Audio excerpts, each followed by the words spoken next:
We were down here for Fishtoberfest, and that was really fun. Can you guys hear me okay everywhere? Okay, awesome. So we want to do today, we're going to talk about 10 moments, or, I mean, moments is probably not the right word, but 10 events or occurrences that changed or created the hobby. And we're going to go all the way back into early humankind. So I like to start this off, and we'll see if anybody remembers this from the Fishtoberfest. But how long do you think the archaeological record, so we know for sure that people were keeping fish alive and either putting them in a pond to eat later or whatnot. So this wasn't necessarily ornamental, may have been, but probably not. But how long do you think we have proof that humans have been keeping fish alive? Any guesses? Any remember? 450 years. Go on. I'm going to say 880.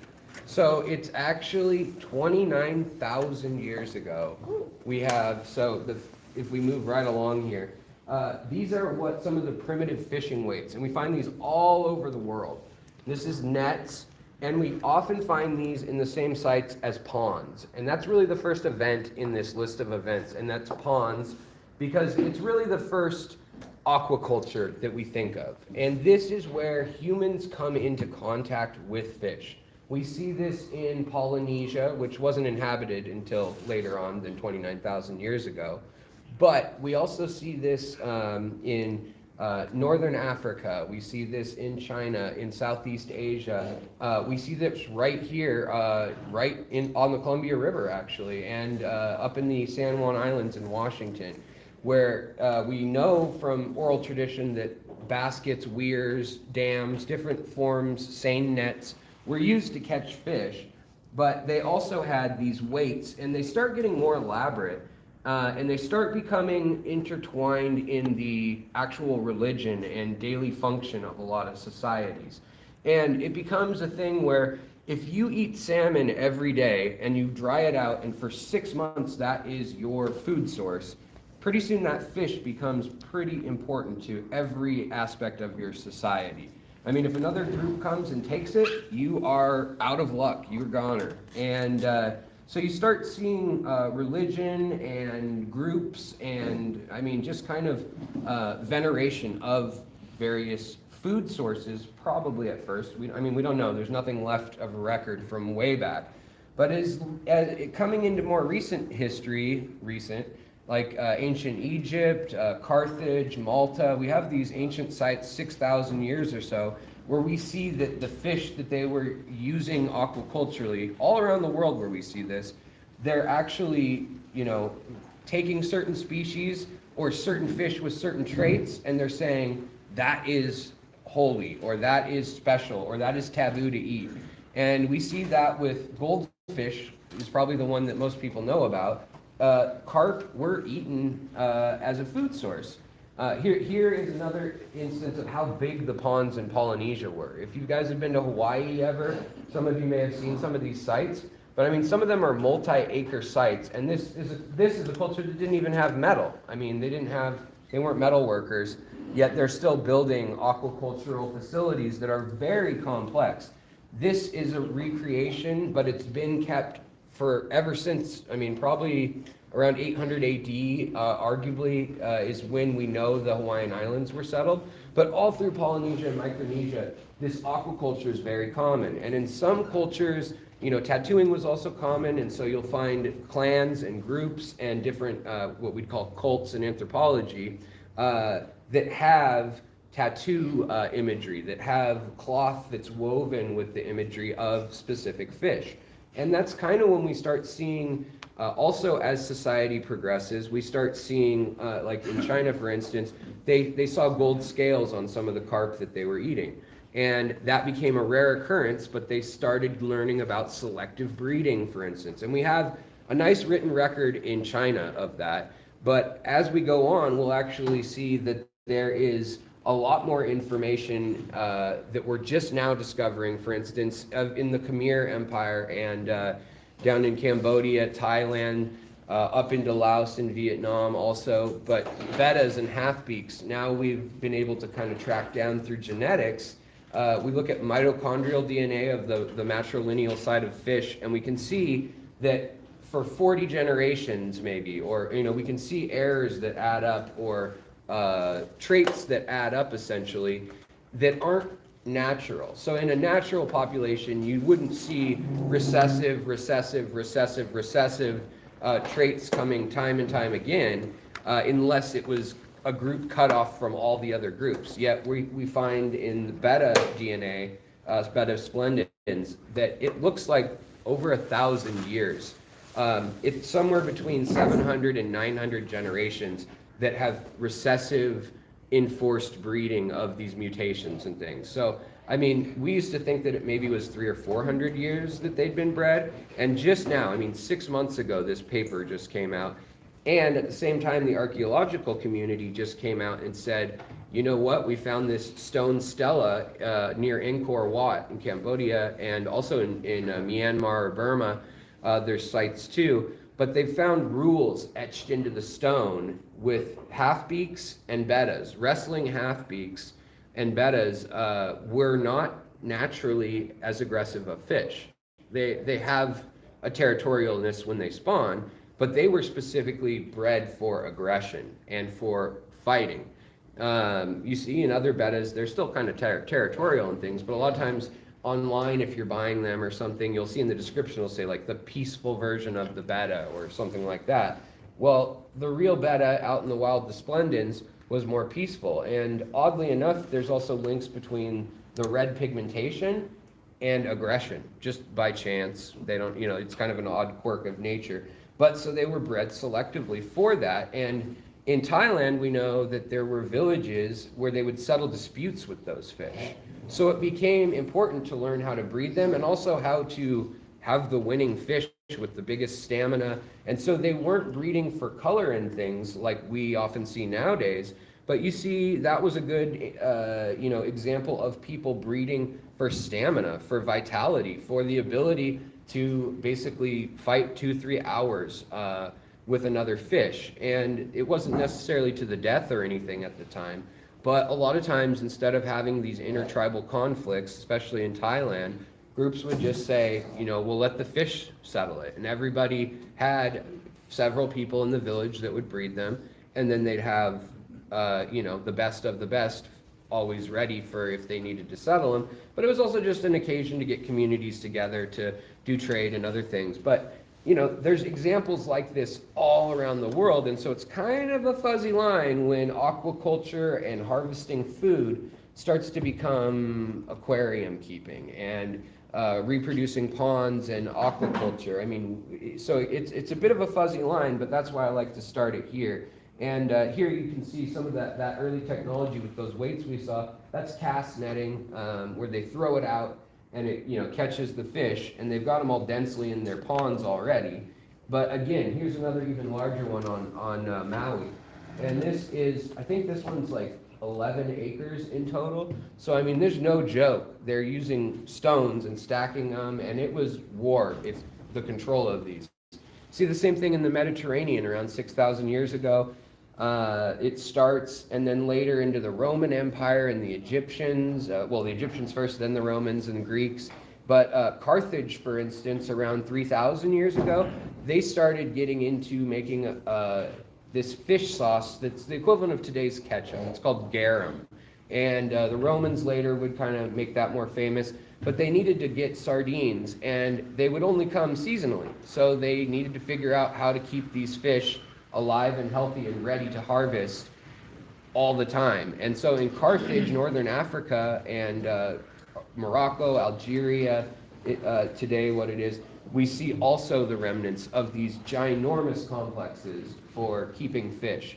Same with Ibiza, the island off of Spain, and then Malta as well. So for a long time, people have been keeping fish, and moving into the Greek and Roman era, the idea of a grotto, if you think of it, I mean, maybe people think of the Playboy Mansion or something, but a pool with a little cave and things. But actually, it was an aquacultural facility first and foremost, where the royalty or the people in charge could come and inspect their fish, basically, and say, have their special fish. And in Rome, there are stories of different people. There was actually a bass species that was kept and an eel species that was kept. Now, some eels go all the way into basically the Bermuda Triangle and spawn out in the middle of nowhere and come all the way back to the Mediterranean. But there's another more European centralized eel species that they could breed there, like right in facilities. And there's actually an account of Augustine, one of the rulers in Rome, crying for a month straight when his favorite eel died. So it's interesting to think, is that an aquarium? Is that fish keeping? It may not have, may not have had glass boxes, but it's kind of interesting. And the next technology that we see is really these fountains of this early keeping. This is more information just of, you can see underneath there, it's kind of fallen apart, but they've got mormyrids, they've got puffers, they've got all sorts of Nile, and even all the way down into what we think of the Rift Lakes today, fish that are, I mean, they took the time to draw these on the tombs of kings, you know, where they would spend all the community's energy on this. And the next technology that really starts to kind of bring the culture and the technology forward of keeping, you get the ponds, and then you really get into aeration and mitigation of ammonia. Now, some cultures, this here is what the Mayan society would have looked like around 3,000 years ago. And then later, around 1,500 years ago, the Aztecs, this is what Mexico City would have looked like, all around Tenochtitlan, the lake, where Mexico City is now. It was a lake, and they would weave these reed floating gardens, basically, and they'd use the nitrates from the fish, which they would feed food scraps and things and chop up other fish and feed, and they would keep them in between their garden plots. And they knew that that would help their gardens grow. And they actually, this is how the lake got filled in, and now there's canals around Mexico City, but there's not even a lake anymore, really. The same thing we see in Lake Inle, these floating gardens in Myanmar today. So this was not a unique thing. This happened in the Incan Empire in South America, in Central America here, and it likely occurred as well in modern day Iraq. There's known as the Marsh Arabs. They had woven areas where they lived basically on the river in the delta, and they would catch fish with their nets and they would bring them there. And they actually, around these times, there's also well-documented cases of them looking at certain species and fattening them up, so selective breeding for more food. So they may have learned how to breed selectively for food, but then they use this same thing for veneration of, say, maybe one had a long fin variety, and they see one of them and they think, you know, that's a sacred fish or something, because it's already come to represent maybe some sort of deity or god in their culture. Or maybe the harvest depends on it, or it's a totem symbol. So it really gets pretty complex. And as far as my background, I'm I guess, classically trained as an archaeologist, cultural anthropologist, and historian. So that's my academic background. Have I done much with that in the last 15 years since I got those degrees? No. But I did actually study a lot of this same stuff. And while we're here in the Northwest, this is what some of the spears, hooks, and fish traps look like of, you know, the Klamath tribe, the Coast Salish tribes, which includes pretty much everything from Canada all the way down to the Columbia River. But they would dry salmon, and you can see this little wood cutting here. That's a pond that they kept, and they would, in between islands and inlets, they would weave these complex, they'd use cedar of all things, but they'd use cedar and they'd weave these complex nets, and they'd actually kind of corral the fish into areas where they could then manage them, pull them out, dry them, and in the summer or for the salmon in the fall, they would then, you know, pound it, skin it, dry it, and they'd hang it and make basically pemmican and jerky and things like that that lasted them the whole year, and that they traded as far inland as Montana. I mean, there's Flathead natives from about 1,200 miles from the coast that have the weights, for instance. They collected beads as a trade commodity and as almost like basically a token of worth, and they traded them all throughout the Indian territories. So it's kind of interesting why we find these nets from saltwater coastal native groups all the way inland. So the importance of fish really comes on early. And, in early history, we think that 80% of societies occur along rivers.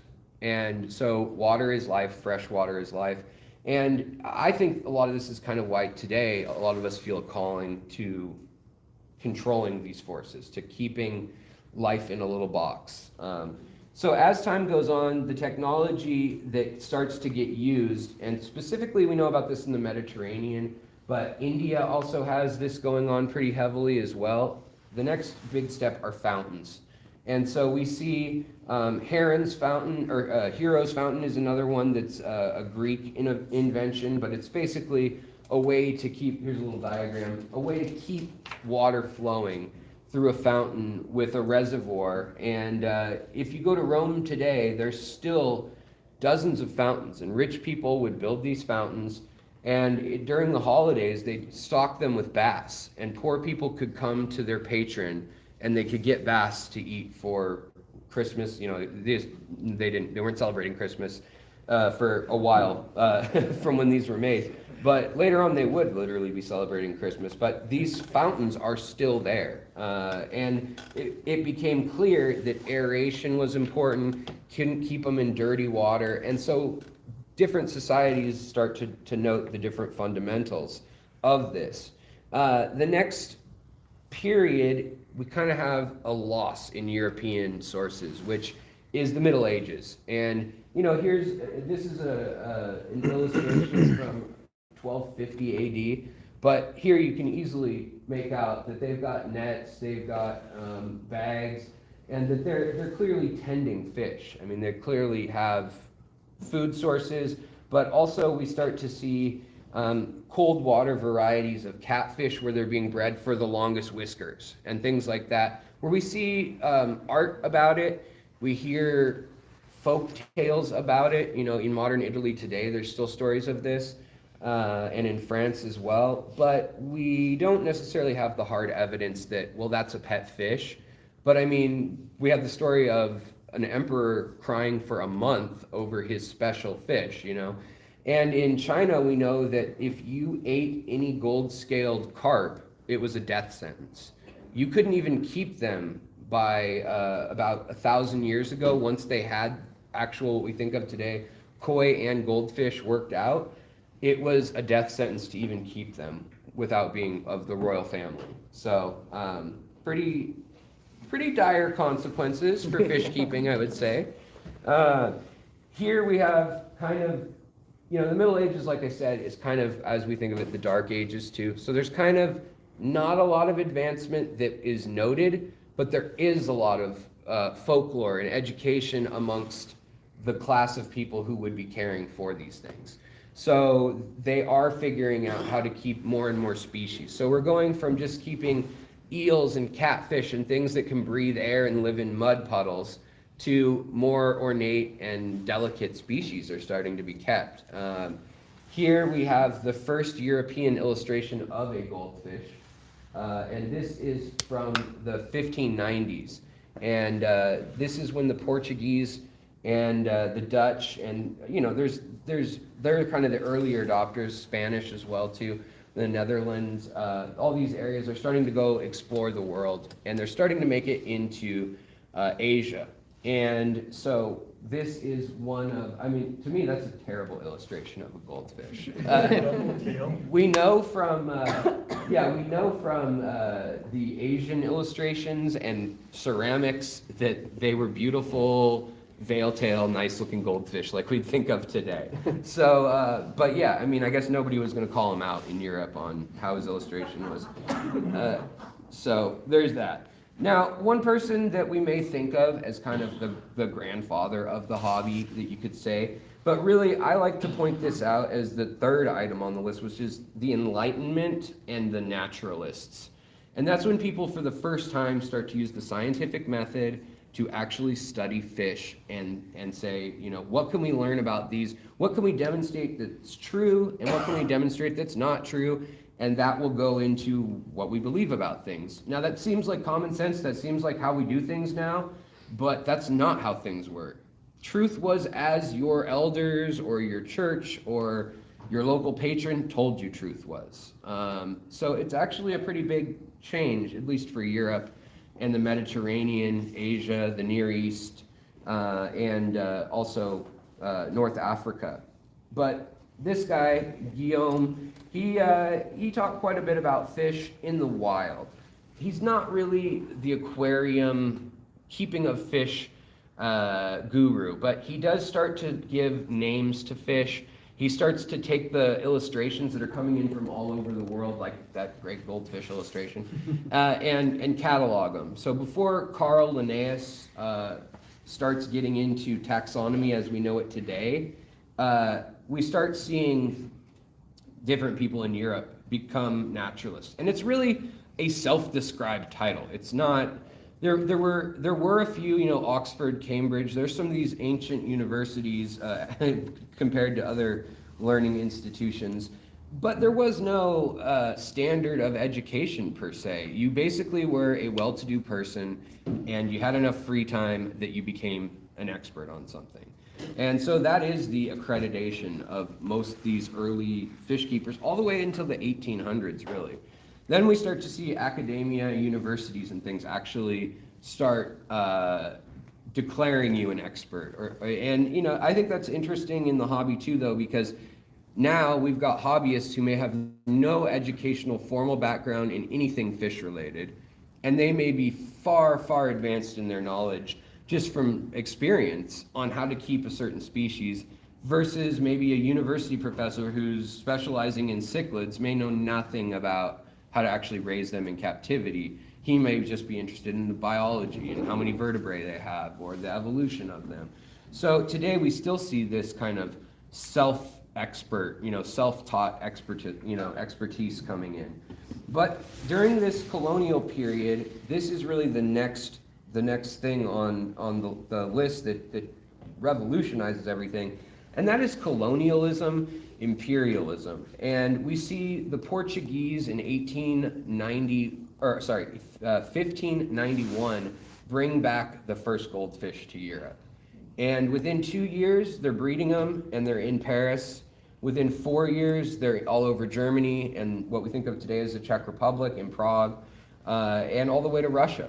By 1750, they think, they were starting to bring goldfish to the United States. And by the 1790s, so when America's starting, people were bringing goldfish here. So we've had a long tradition of keeping fish. In Maryland, there were several farms that kept big ponds outside, and they kept goldfish. And they would breed them, and the comet goldfish that we have today was established in the 1800s in those series of family farms that would farm them out. But during this imperial period and colonial period, there's a scramble to take over the world by the European powers, basically, to get your flag on that place, even if you never came back, and to say, this is ours. And so we start seeing, first, you know, there's sailing ships and those things. And on this list, you'll see the things, the innovations start coming quicker and quicker than we've been discussing. And the next thing is really steam power and the Industrial Revolution. And we start seeing, instead of, you know, sailing ships taking 6 months to get these fish from Asia, and they have to stop in the Horn of Africa, they have to stop in, you know, Benin and West Africa or the Azores, they have to get water. And to keep those fish alive, they're having to change the water. We're seeing 99% death rate kind of things on these journeys because they take months. But steam power changes everything. And with steam power, we start seeing these clipper ships, these steamer ships going from, you know, the Amazon to New York City in a matter of weeks, 6 weeks, 8 weeks, rather than months. And rich patrons that have, you know, decreed themselves experts yet again, start funding these trips, and they start saying, I'll buy out a floor of that, cruise ship. Think of the Titanic even. They would buy sections, and they would put tanks in there, and they would train, usually teenage guys, but they would send them along, and they would have them change the water daily. They would have basically Bunsen burners or steam from the boiler in the ship, depending on how advanced these ships were, that were warming the water. I mean, they knew to keep tropical fish in the same conditions that they were in. And also the next fish that we see coming into Europe, by the 1850s, we see the gourami paradise fish as it's known today. This is a blue variant that you can get now, but if you guys have kept these, sometimes they're called kissing fish, but usually called paradise fish, gouramis. They have, this is a morph that's from domestication, but they're a very hardy one that exists all the way almost to the Korea peninsula and all the way down into the Malaysian peninsula. So they live in the tropics, but they can also live in 50-degree water for a while. And so they're one of the first ones that makes it back. They're also a labyrinth fish, and so they can breathe air. So that's great if there's an ammonia buildup. So these are some of the, after carp and goldfish and koi, these are some of the first real tropical fish in the hobby, making it back to the West as we know it. And we see people breeding them very quickly thereafter. They really get down how to do this very quickly. Now, the rich people were the ones who really dictated everything in the hobby at this point. Here's some of those goldfish farms that I was talking about. This is the early 1800s. These are woodcuts, and that's actually an illustration. That's a woodcut, and that's what you would see in magazines and periodicals that would get shipped out. They would carve a block of wood and rub ink on it and press it, and that would be, it's a lot of work to carve a complex image. So if it's been etched, it's a pretty good chance that it's a thing in the culture, that it's an important thing to talk about. It's the front page news or whatnot. And goldfish were another thing that at various times you see them in Vienna, you see them in Amsterdam, but they flare up in the aristocratic elites as a cool thing to have. And especially by the mid-1800s, we see ceramic vases coming back from the Far East, and we see bowls and things that are very ornate, china as we call it today. But we start seeing that porcelain and stuff, and people are keeping goldfish as well as local fish for a few days in these things. And the naturalist group of rich folks, basically, you can see that there's seashells in with the goldfish. So it's kind of an interesting illustration in that actually sea life along the coasts was what was kept in aquariums earliest. So in around 1790s through the 1830s, there's the first rumblings of aquarium societies, of marine experts in universities. And there's a woman named Jean Villepreux Powers who is in Paris.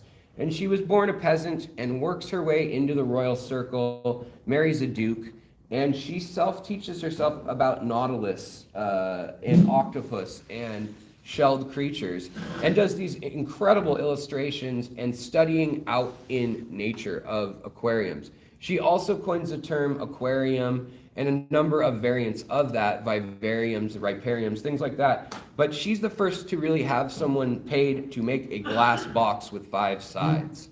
And we see variations. That's 1834 that she commissions that first aquarium that we think of as a modern aquarium. And around that same time, a little later, we start seeing also like these radiators that would heat water, and then pumps that would bring air in. And so this is from a US in the 1850s. That is a patent illustration. So it's actually, it's like a figure drawing of one of the first aquariums that would have had probably those fish that need heat, basically, and that need aeration. And then right alongside, we see what became really popular by the Victorian era, which are these gilded bronze and brass tanks that are really ornate. It's more of a show of wealth than what's in the tank at the time. It's more of a figure piece, kind of like a grand piano or something, or a grandfather clock. But at the same time, people start really getting into it. And here in the 1870s, another woodcut of the goldfish this is another variant that was an American specific variant. But here we have that same woodcut. It's a hatching facility, 1876. And this goldfish variety is called the Kingio, and it was in the New York Aquarium, which was a public aquarium. But basically, it was a bunch of glass boxes in a room like this. And in the summer, it would get too hot and everything would die, and it would be a bummer. So aquariums weren't seen as the coolest place, the most educational place right off the bat. But in the 1850s, there was an expo in France, and that went really well. And word spreads, and by 20 years later, we start seeing people in New York, Chicago, oddly enough, Ohio, Cleveland, and Columbus are both big cities for fish breeding in the 1800s. And we start to see things like guppies, barbs, like cherry barbs. We start to see gouramis and things like that, all becoming much more popular in the hobby. And as all this is going on, it gets more elaborate and more familiar, what we would think of as aquariums. And we start to see the very rich people having, there you can see it's sea anemones and shellfish and sometimes crustaceans, octopus, crabs, things like that. And they'd kind of have to throw them back because they died at a pretty quick rate if they didn't. During this time, though, the academia starts to really get structured and learn, okay, so it's the ammonia, it's the pH, it's the salt, and they start to learn how to keep these fish alive. They're still having trouble with like angelfish, discus, but since the 1850s, they were bringing them back on boats, trying. It's just not until the turn of the 20th century that we see the successes with the true tropical, more delicate fish. 1917 is actually the year, and next thing on the list is really the railroads. Because after steam power, we have railroads. And it was taking way too long over land to get fish shipped. They had these shipment containers.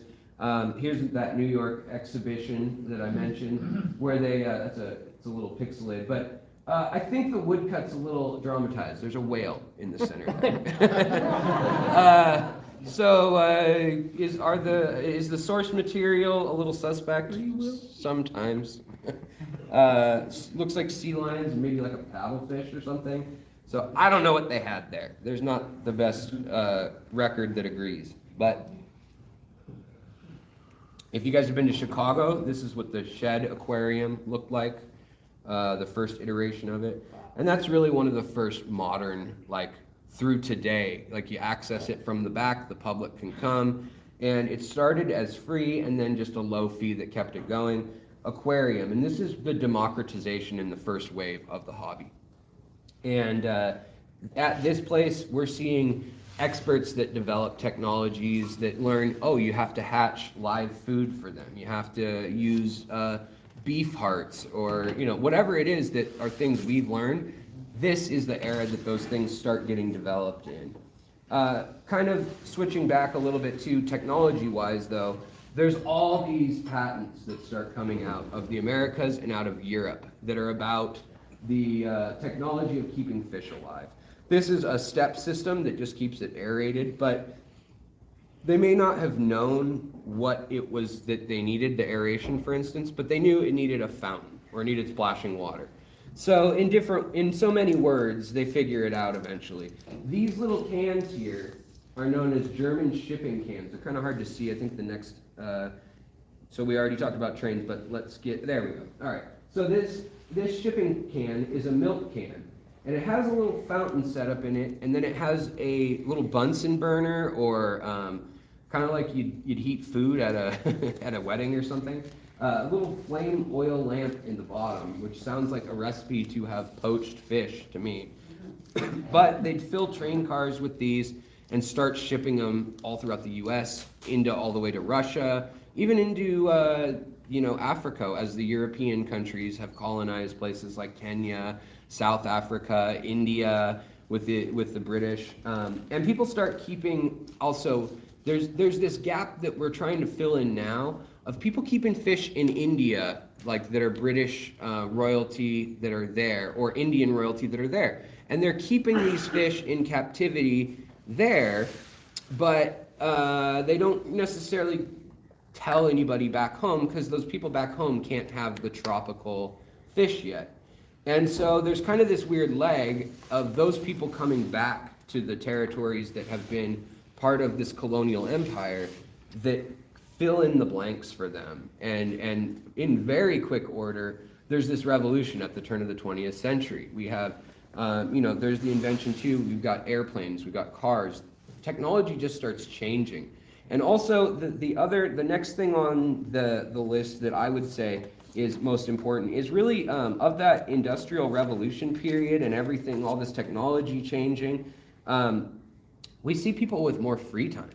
There are unions that start. There's literal wars. If you are a Portland, native or a Washington native, you probably know about the Wobblies. And I mean, people literally shot each other. There were dozens of people being murdered at a time over workers' rights in the late 1800s and early 1900s.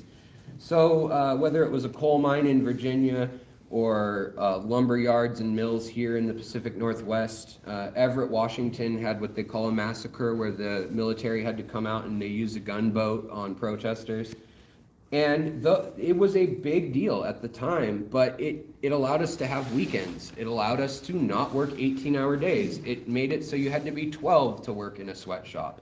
So it changed things though, so that the people had money and a middle class really developed. Before that, you were kind of an agricultural, rural planting class, or you were a poor in the industrialized cities class, or you were rich. There weren't that many middle class. And so there wasn't an opportunity to have a whole bunch of these fish. Like, who's going to buy them other than, a few rich guys? But these shipping cans, the German shipping can, which they called it the German shipping can because of a part of town in Columbus, Ohio, which is called Germantown. But it's a guy who happened to be Irish who invented the container that we know. And into the 1930s, these containers were popular. If you talk to some old timers, they'll even remember them sitting in aquarium shops and things. They change from being heated at the bottom with oil lamps and things like that, and they start becoming just put into heated train cars and things like that. But in 1909, the first angelfish get shipped from New York all the way to San Francisco. And by 1914, the first spawning occurs. I also happen to have a YouTube channel. If you want to hear that story, I talk about it for 45 minutes because it's a pretty amazing story. And it actually has basically this rich guy paying the equivalent of what an expensive new car would be for each pair of angelfish. Orders 24 and 2 come in alive pairs. And that's, mixing and matching pairs. No pair came alive. But the first angelfish within 10 years in San Francisco out of this guy's house, it comes all the way down to $12.50, the price, $12.50, down from $1,700 that he paid in money. It's just insane. So in this same time period of the turn of the century, as the middle class arises, this is out of a Sears catalog, which was one of the main magazines and catalogs, and also the next thing on the list of innovations in the hobby, which is really periodicals, magazines, and you would get these big old books, the Sears catalog, if you don't know, 1800s and early 1900s, you start getting books sent out that are like a phone book, and people would use this for kindling, they would use this for toilet paper. These were very useful books, and it's how you would order anything. In fact, if you know of craftsman houses here in Portland that are popular, those were ordered from Sears catalog. You could get anything. You could buy a Tommy gun, you could buy heroin. I mean, when it was legal at the turn of the century, you could get anything you wanted from a Sears catalog. And this is one of the fish pages, and they had these bowls that you could buy for goldfish. And then you start to see other aquarium shapes and things and more complex prices. But $1 US, $1.75 would get you your average bowl or aquarium. And that's actually, it was just as expensive to have a 4-pane glass aquarium around this time as to have the big bowl, because a 2 or 3 gallon bowl had to be blown glass by hand. So, and fragile, shipping that out breaks easily. So also at the time, this is the era of the gilded tanks, you know, the Victorian era into all the way into the 1930s and the Art Deco era. Various people collect these tanks and things, but some get extremely ornate. And that's, yet again, on the rich end. But the middle class start to see these. Maybe they have friends that are rich, or maybe the boss of their company is rich. And they see this and they're like, that's really cool. I want to keep these fish, you know? The same time, one of the most important things that happens is you start getting fish clubs. People get together and they say, just like you guys are here, let's keep fish. Let's learn how to keep fish. Let's teach each other these secrets. Let's go in and buy these expensive fish together. A lot of it had to do with group buying and wholesale prices, because if you're going to pay $1,000 for this species to get ferried back by courier from the Amazon or from Africa, that's an expensive endeavor. And so you start getting groups of 20, 30, 40 people that say, oh, I'll chip in on that. And then in a year or two, if you get it to breed, then I want, you know, some of the fry. And in Germany, you have the Hamburg Aquarium that gets set up, Aquarium Society. Now today, that's what DATS magazine, who comes up with the L system for plecos, all the L numbers, the A numbers for epistos, CWs for cories and things like that. They're behind that nonsense. No, not nonsense, it makes a lot of sense, but it can get confusing if you can't keep track of the numbers. But also New York, Chicago, San Francisco, all these places start aquarium clubs. And aquarium clubs are really important. And right away, next thing on the list that comes in at number 7 is going to be airplanes, air travel, and World War II. I could have said World War II instead of airplanes, because what that does is that opens the world like nothing has ever done. World War I was a taste of it, but World War II, we have island hopping all over the Pacific. We have soldiers that are able to go, you know, they're stationed in these hellish conditions fighting in the Pacific on the Japanese side, on the American side, British, Chinese, you name it. But a lot of these places are also tropical paradises. They're swimming in their time off, and they're at night, you know, they're going down to the beach or whatever, and they're seeing coral reefs. I mean, we don't have color TV, we don't have, we have magazines that are ink, and we have, you know, early color and colorized photos, but nothing, you guys know nothing shows off the color, the iridescence of a fish or of a coral, like being there, like seeing it under natural light. And so we start to see plants, fish, in Germany and in the Netherlands right before World War II. We actually start seeing aquascaping with plants, and forget the fish. I mean, they were interested in aquarium plants oftentimes, just like a terrarium kind of idea. But we see Dutch style, as we still call it today, where they plant species in clumps. That originates in the late 1920s with the Fish Club in Amsterdam. So it's just kind of interesting. A lot of the things we just take for granted today, or we say in passing, have a pretty long history. I mean, that's 100 years ago almost now. And air travel, the jet engine, see the props you see here. Yeah, those planes are pretty good. I mean, it's great to have a prop engine, but World War II creates fighter jet, creates the jet engine, creates international air travel. People start traveling, and next thing you know, fish start traveling overnight, and you get fish that would die in 2 or 3 days. They're making it. 2 people who have the same pH, the same TDS, the same exact parameters. And in the 1950s, you see this renaissance. And also in America, we happen to be kind of the tallest ones standing after World War II. In our, you know, our side of the world is, we weren't bombed at home other than Dutch Harbor and you know, Hawaii, and okay, there's some bombs landed in Montana, and there was a torpedoing off the coast in Oregon, yeah. But other than that, we weren't decimated like the rest of Europe, like a lot of Asia, like a lot of the colonial places in Africa were. So we had a good standing in the world, and we took advantage of all those colonial imperial spots. We had air bases. We now have 191 countries out of the 212 that are recognized, last I checked. We have use of their airfields or stationed troops there for some reason. So we have this network as a country, but also that means that our commerce, our trade, our industry goes those places too. And that's why we start to get fish from Southeast Asia then. We start to get all sorts of things, including from the deep Amazon, where it would take days to get a boat out of the Amazon, 2,000 miles upriver, up a winding river, where you're at the foot of the Andes. Now they can fly that out to the coast in one day. The next day they can fly it to, say, Cuba in the 50s, and then to maybe Florida, and then New York. So they kind of had to do this hopping thing before the jet engine. But they do that.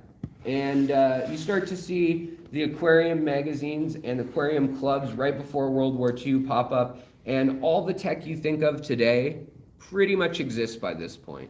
You don't necessarily see the CO2 plant thing happening so much, but if you think of undergravel filters, hang off the back filters, canister filters, all that by the 30s, late 30s exists.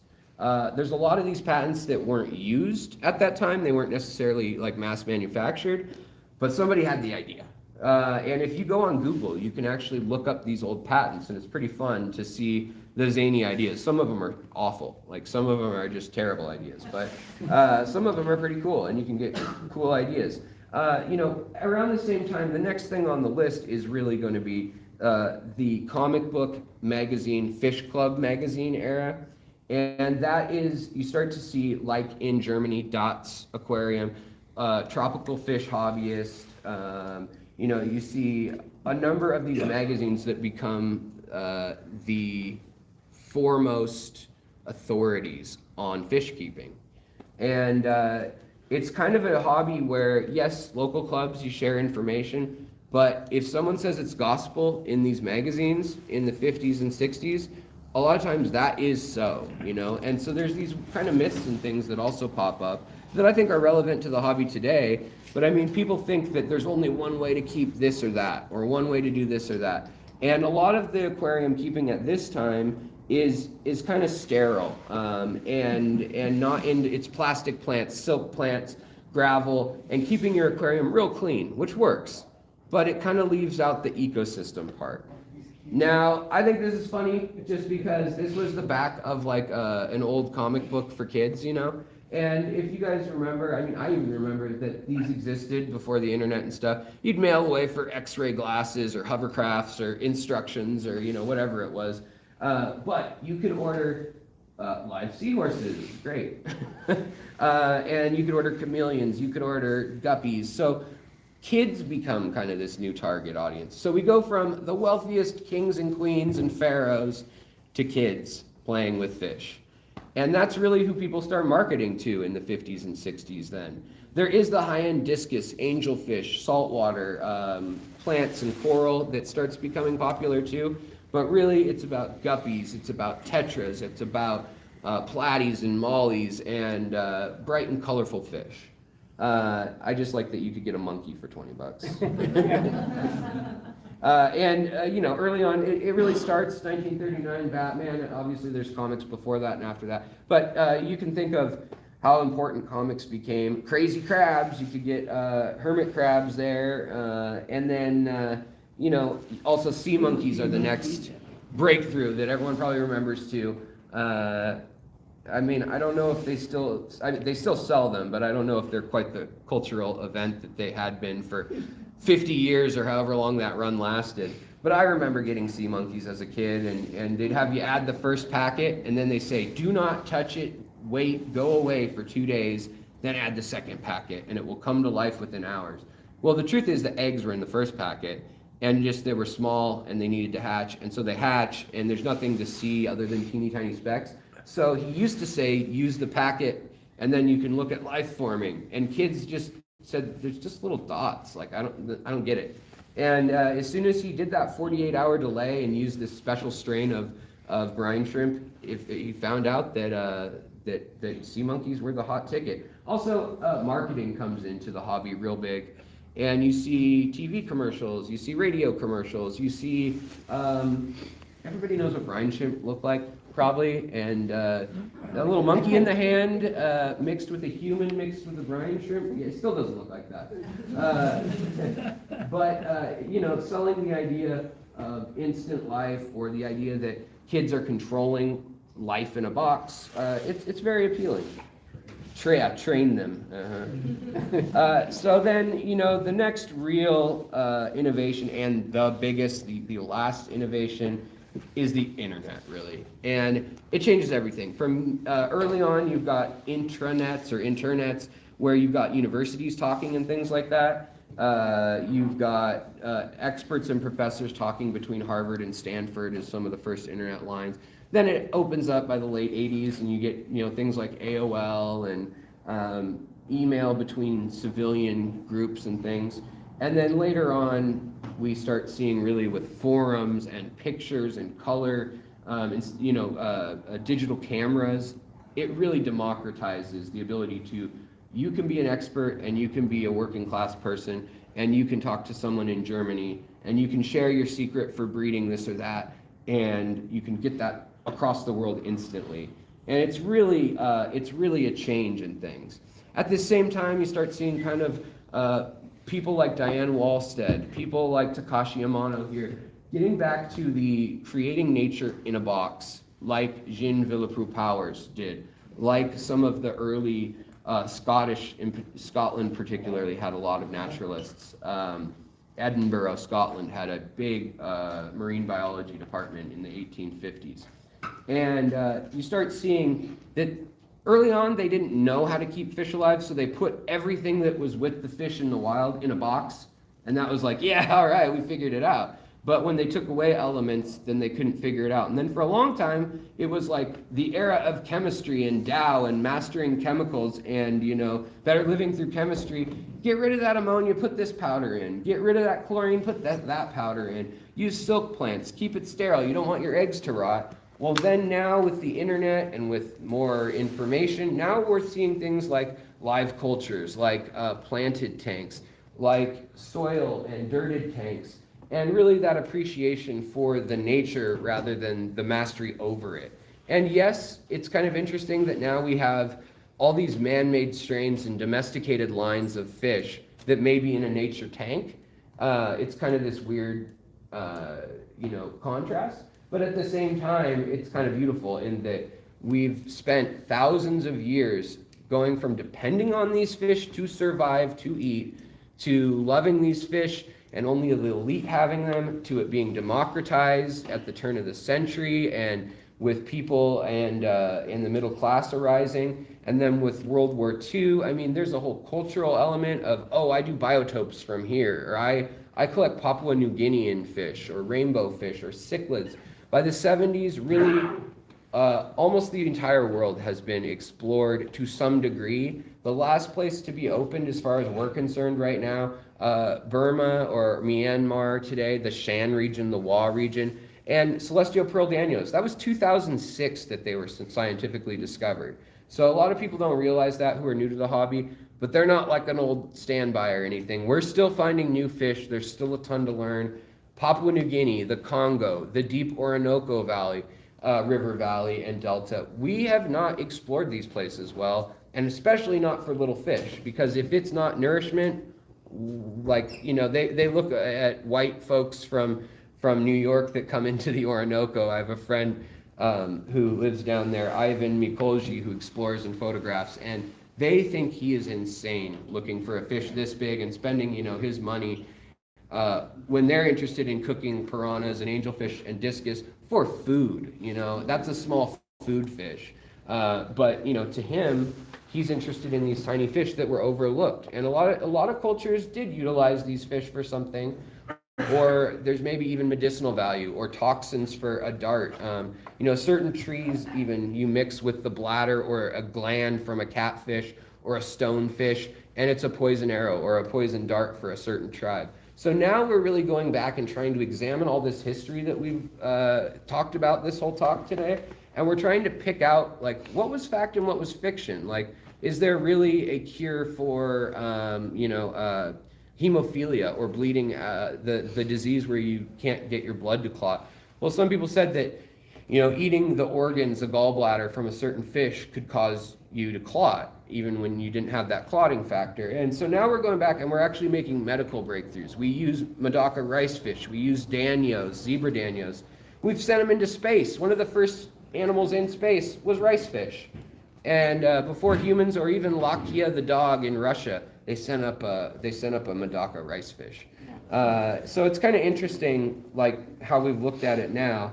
And likewise, you know, these biotope aquariums, we're learning, and we're emulating nature, and we're trying to figure out, what does the fungi do? What does the archaea bacteria do? Can we keep stuff below, I mean, if it's below 6.0 pH, you don't have ammonia, but also your good bacteria dies, your nitrifying bacteria dies. So what is it in the water that lets fish live? Well, it's this archaea bacteria, and it's the fermentation with fungi and yeast that allow the plants and the mulm and the botanicals that allow that pH to get so low that it actually, all the ammonia evaporates out of there as ammonium.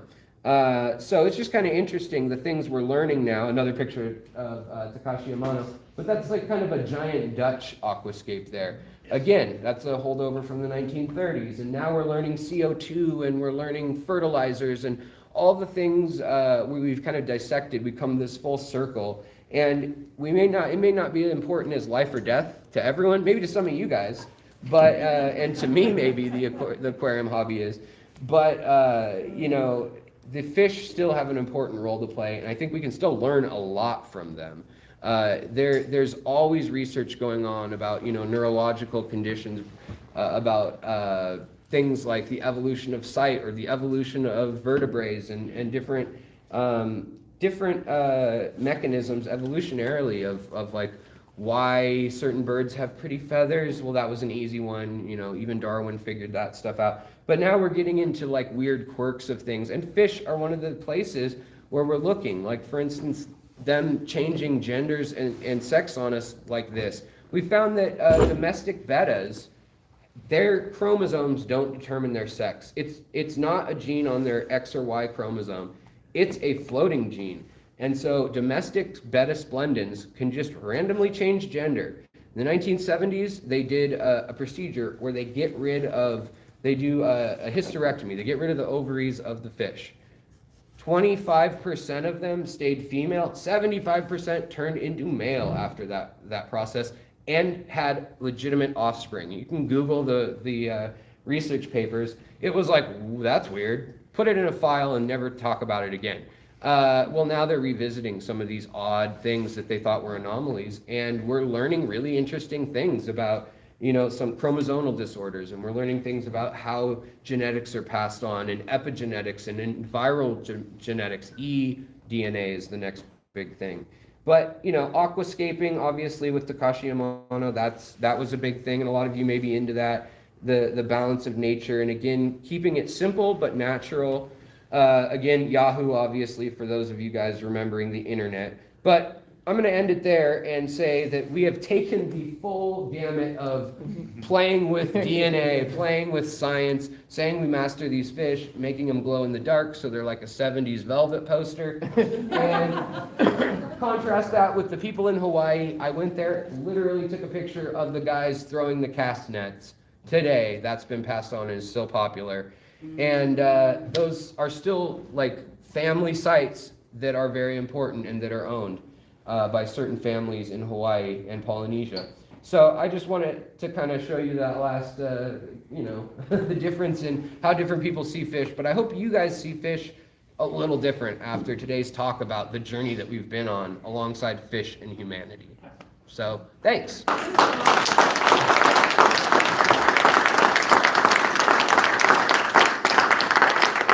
anybody have any questions for Alex? We got one.